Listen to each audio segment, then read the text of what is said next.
Nessa aula eu ainda vou falar de cinemática e ainda vou falar de cinemática no plano. Além de trazer como a descrição do movimento no plano vai ser feita do ponto de vista numérico, como os ângulos vão ser calculados, eu também queria trazer um pouco da discussão de como organizar uma análise do movimento. Então, os objetivos da aula de hoje vão ser compreender como organizar a descrição do movimento e também aprender a calcular de diferentes maneiras os ângulos que descrevem a orientação do corpo no espaço, que são os ângulos segmentais. Além disso, a gente vai aprender a interpretar gráficos de posição angular em função do tempo. Para uma boa descrição do movimento, é importante que a gente estabeleça, já que a gente está analisando o movimento no plano, o principal plano em que o movimento acontece. Isso eu já falei antes, né? E dado que a gente está falando do movimento bidimensional, a gente está desprezando os movimentos nas outras dimensões do espaço, isso se torna mais importante. Além disso, a gente precisa estabelecer uma boa notação para fazer a descrição do movimento. Tipicamente, a gente descreve e divide o movimento em fases e subfases, de acordo com objetivos específicos que essas fases tenham dentro do movimento. Então, por exemplo, durante a caminhada, a fase que o membro inferior direito está em contato com o chão, é uma fase em que ele tem um papel importante no suporte do corpo, em sustentar o corpo na direção vertical, né? Para o equilíbrio do corpo. E na fase que ele está elevado, sendo deslocado para frente, ele tem um papel importante na propulsão. Para que a gente consiga fazer esse tipo de análise, é importante a gente delimitar eventos que descrevem o início e o fim dessas fases, que têm objetivos diferentes, né, dentro do movimento como um todo, e das subfases, para que a gente possa interpretar melhor as variáveis cinemáticas e depois as variáveis da cinética do movimento, que a gente vai extrair ao longo da nossa análise, tá? Então, divisão em fases e subfases é essencial. E fora isso, é importante que a gente use corretamente os descritores do movimento anatômico. Então, algumas desses pontos eu já tinha chamado a atenção, mas hoje eu quero falar principalmente sobre a divisão do movimento de fases e subfases e como que eu estabeleço essa notação para identificar essas fases do movimento e para que todas as pessoas estejam na mesma página quando a gente estiver fazendo uma descrição do movimento. Então, que todas as pessoas compreendam o que está sendo dito. Tipicamente, essas delimitações, elas têm que estar de acordo com o que está na literatura, tá? Então, para corrida, por exemplo, a gente costuma analisar o movimento da corrida durante o que a gente chama de uma passada. A passada, ela corresponde a um ciclo completo da corrida.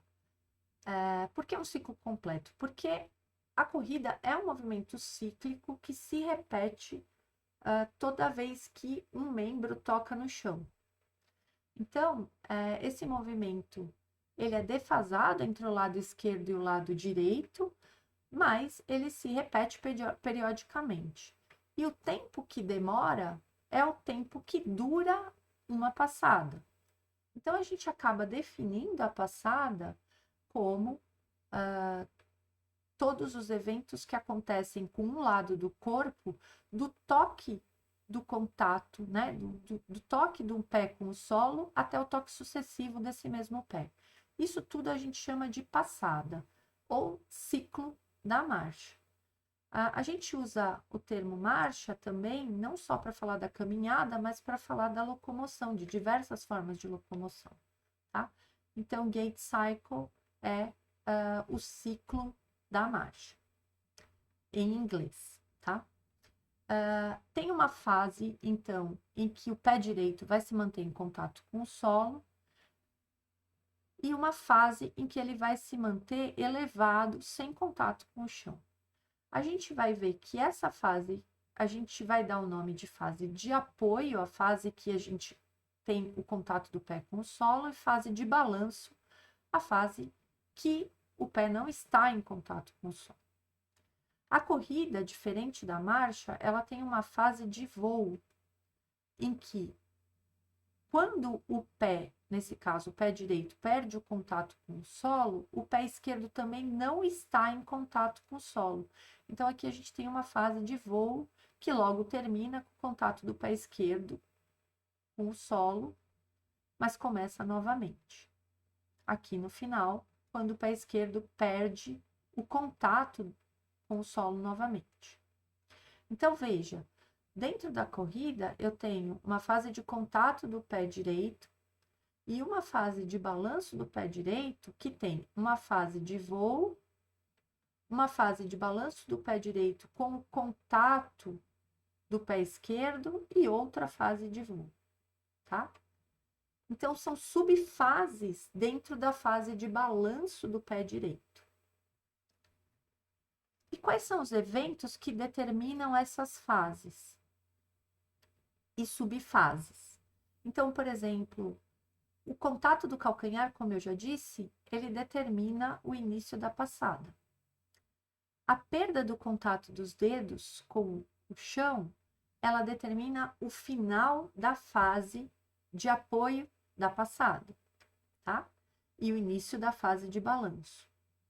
A gente pode olhar que quando o pé contralateral toca o solo, termina a fase de voo inicial, aqui na fase de balanço, tá? E novamente, quando o pé contralateral perde o contato com o chão, inicia uma fase de voo final. Então, a fase é apoio e balanço. A subfase da fase de balanço é voo. Eu posso chamar, por exemplo, de balanço médio, essa fase em que o lado esquerdo está em contato com o chão, e voo final, tá? Então, seriam subfases da fase de balanço. Aqui eu tenho a terminologia em inglês para fase de apoio, fase de balanço e fase de voo. Os eventos que eu usei para delimitar fases são contato inicial, toe-off ipsilateral, toe-off do mesmo lado do corpo, né? E toe-off contralateral, que vai determinar o fim da fase de voo. Então, são exemplos de eventos. Então, delimitar esses eventos a partir de medidas é importante, tá? Por exemplo, um outro evento que eu não comentei, que não tem a ver com o contato do pé com o solo, mas que é importante, é o pico de flexão do joelho. Então, o pico de flexão do joelho costuma ser usado também para delimitar subfases na fase de apoio e na fase de balanço. Veja que o pico de flexão do joelho acontece aproximadamente no meio da fase de balanço. As fases, como eu falei, são as fases de apoio e de balanço, e aqui eu trago alguns exemplos de subfase da fase de balanço, que é a primeira fase de voo, balanço médio, segunda fase de voo. Eu fiz a mesma coisa agora para analisar as fases do salto horizontal. O salto horizontal, ele tem uma fase em que a gente está em contato com o solo, e essa fase a gente chama de preparação para o salto. Então, a fase de preparação, depois ele tem uma fase de voo e uma fase de aterrissagem, que é quando a gente retorna ao solo depois da fase de voo, toca o pé no chão e tem que estabilizar o corpo. A fase de preparação, ela tem uma fase de contramovimento, em que as articulações do quadril e do joelho elas vão ser flexionadas para armazenar energia, e a fase de extensão, em que essas articulações vão ser estendidas para propulsionar o corpo para cima e para frente. A fase de voo, ela tem uma fase de subida e descida. A fase de subida, ela pode ser demarcada do início do toe-off aqui, quando a gente perde o contato do pé com o solo, até a máxima altura do centro de massa, por exemplo.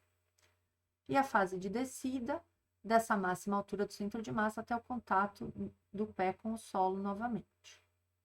A fase de contramovimento, ela pode terminar quando o joelho atinge a máxima flexão, por exemplo. Então, esses eventos, máxima flexão do joelho, eles vão delimitar a fase de contramovimento e a fase de extensão. Então, exemplos de evento: início do contramovimento, fim do contramovimento, pela flexão do joelho, toe-off, máxima altura do centro de massa, que é quando atinge a máxima altura vertical, o corpo, né? Retorno ao solo e fim da aterrissagem são terminologias que eu estou usando para descrever eventos. As fases que eu separei foram preparação, voo e aterrissagem, e as subfases de preparação, contramovimento e extensão, e de voo, subida e descida. A gente vai fazer descrições de variáveis que vão ser importantes para quantificar o desempenho, se houve mudança na reabilitação. E essas variáveis a gente classifica em variáveis do movimento linear, que são trajetórias, velocidades e acelerações de pontos de interesse no corpo, incluindo o centro de massa. Variáveis do movimento angular, que se tratam dos ângulos segmentares e articulares, né? Então, os ângulos que cada parte do corpo faz em relação a uma referência fora do corpo, e os ângulos articulares são os ângulos que cada segmento faz em relação ao outro. Além das velocidades e acelerações desses ângulos segmentares e articulares. Além dessas variáveis, que tipicamente a gente descreve em função do tempo, tem variáveis que a gente chama espaço-temporais. As variáveis espaço-temporais, elas caracterizam a organização do movimento no tempo e no espaço, mas como um todo. Então, são durações de fases e subfases do movimento e amplitude total do movimento, são variáveis que vão dar uma noção de como o movimento globalmente está sendo organizado no tempo e no espaço. Então, tomando como exemplo a caminhada e a corrida, algumas variáveis que a gente chama de espaço-temporais são o comprimento do passo, comprimento da passada e largura da base de suporte. Essas são variáveis espaciais. Então, o que é o comprimento do passo? A distância entre os pontos onde ocorrem os dois toques sucessivos do calcanhar, do mesmo lado do corpo, né? Então, tocou o lado direito, andou, tocou o lado direito, qual a distância entre esses pontos em que ocorreu o toque do calcanhar? Isso é o comprimento da passada. Tocou o lado direito, andou, tocou o lado esquerdo, qual a distância entre o ponto que ocorreu a toque do calcanhar direito e o toque do calcanhar esquerdo? É o comprimento do passo. Um passo, tipicamente, delimita metade do ciclo da marcha, metade da corrida, do ciclo da corrida, e metade do ciclo da caminhada também, tá? Então, qual foi a duração, o tempo total da passada? Então, isso é uma variável que descreve o movimento globalmente. Qual a largura da base? Então, qual a distância entre os calcanhares durante a fase de apoio do membro direito e o membro esquerdo? Então, a distância medial lateral entre os calcanhares, né? Isso é largura da base de suporte.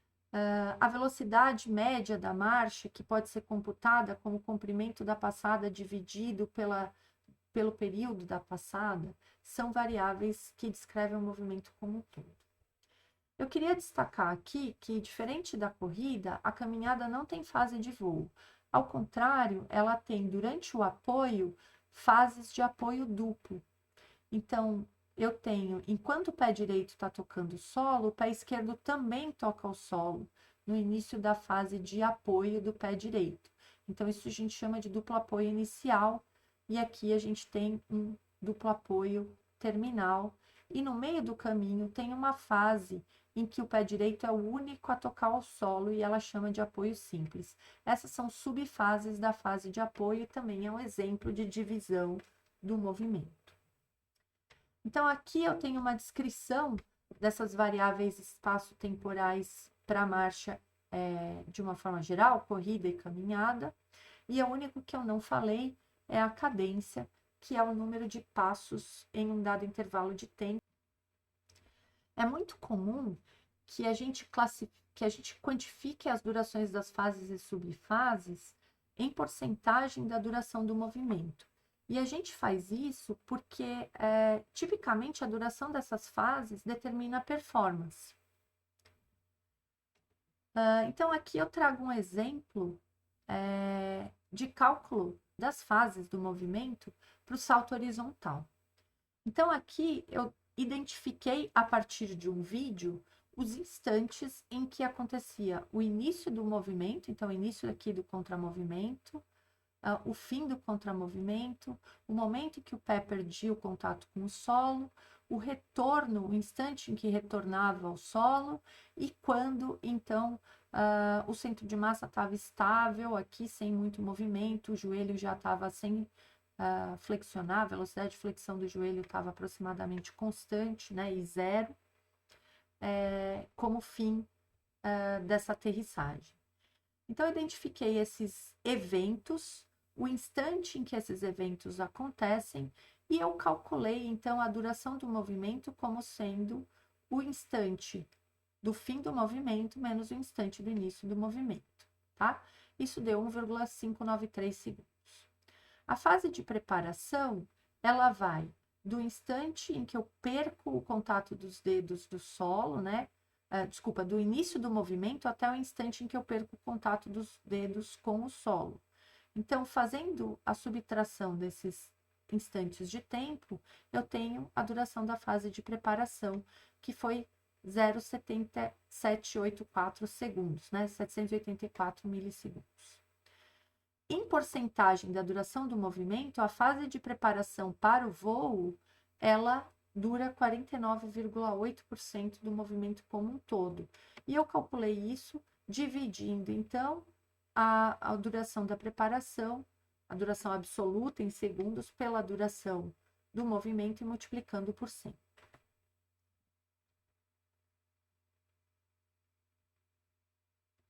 Aqui eu fiz o cálculo da duração das fases de voo e de aterrissagem.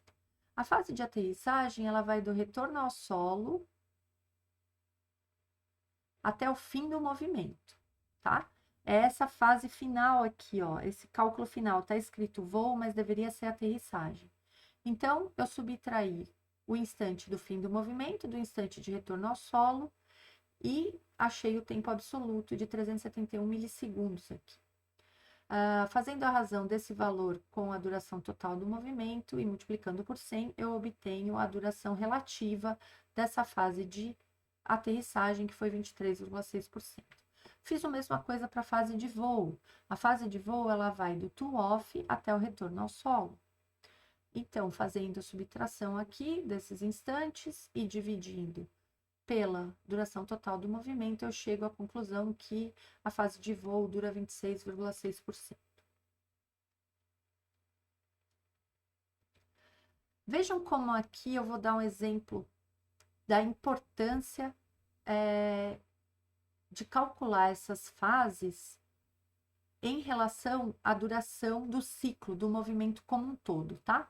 Então, aqui eu tenho aproximadamente 2 passadas que aconteceram durante 2 segundos, durante uma caminhada de 1,2 metros por segundo de velocidade, tá? A pessoa estava andando cerca de 1,2 metros por segundo de velocidade, e daí a gente observa que, pela marcação, então, esses retângulos correspondem ao contato ou não do pé direito com o solo, e aqui é o contato ou não do pé esquerdo com o solo, tá? Então, aqui o pé direito estava em contato com o solo, e aqui o que estava acontecendo simultaneamente com o pé esquerdo. Onde está branquinho, o pé não está em contato com o solo, tá? Então, a gente vê que na marcha, a duração da fase de apoio, na caminhada, a duração da fase de apoio é de 62%, em relação à fase de balanço, que é 38%. Então, aqui a gente pode ver que conforme a velocidade aumenta, então, olhando aqui para a marcha, a duração da passada foi 1 segundo, para a corrida, a duração da passada é bem menor do que 0,75 segundos, depois ela diminui um pouco mais, e mais ainda quando a gente está analisando um corredor velocista, tá? Bom, além disso, conforme a velocidade da corrida aumenta, a duração da fase de apoio, ela começa a diminuir em relação à duração total da passada, tá? Então, no atleta velocista, que corre a 9 metros por segundo, a diminuição ela é tanta que chega a 20% em comparação ao corredor de velocidade mais baixa, que a duração da fase de apoio é 39%, então quase o dobro aqui. Então, a duração da fase de apoio, ela é um demarcador da performance, né, da velocidade da corrida.